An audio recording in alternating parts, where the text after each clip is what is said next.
Hello বন্ধুরা, বগুড়াতে এমন একটা জায়গা আছে যা দেখলে আপনার মন ভরে যাবে। উত্তরবঙ্গের সেরা এস্কেপ। চলে এসেছি momo in water park and রিসর্টে। দেখুন, এখানকার মূল আকর্ষণ এই বিশাল ফেরিস হুইল, আর ঠিক পাশে এই রূপকথার মতো দেখতে সুন্দর ক্যাসেল বিল্ডিংটা। আর এই গরমে ওয়াটার পার্ক ছাড়া কি চলে? এখানকার রাইড লিস্ট দেখুন, ওয়েভ পুল, বুমার্যাঙ্গো, ওয়াটার স্লাইড সব আছে। স্লাইডে নামুন, ওয়েভ পুলে সাঁতার কাটুন, অথবা রেন ডান্সে ভিজে যান। দিনভর অ্যাডভেঞ্চার আর মজার গ্যারেন্টি। এই রাইডটা না নিলে কিন্তু পুরো পার্কের ভিউটা মিস করবেন। অপর থেকে সবুজের মাঝে পার্কের এই দৃশ্য অসাধারণ। রাইড ছাড়াও এখানকার পরিবেশটা শান্ত আর গোছানো। এই সুন্দর গ্লোব ফোয়ারাটা পুরো জায়গার সৌন্দর্য আরও বাড়িয়ে দিয়েছে।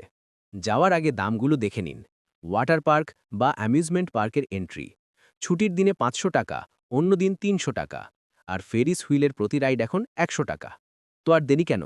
পরিবার বা বন্ধুদের নিয়ে বগুড়ার মমইনে একটি দুর্দান্ত দিনের জন্য চলে আসুন। ভিডিওটি ভালো লাগলে লাইক দিন এবং আপনার বন্ধুদের ট্যাগ করুন। Happy travelling!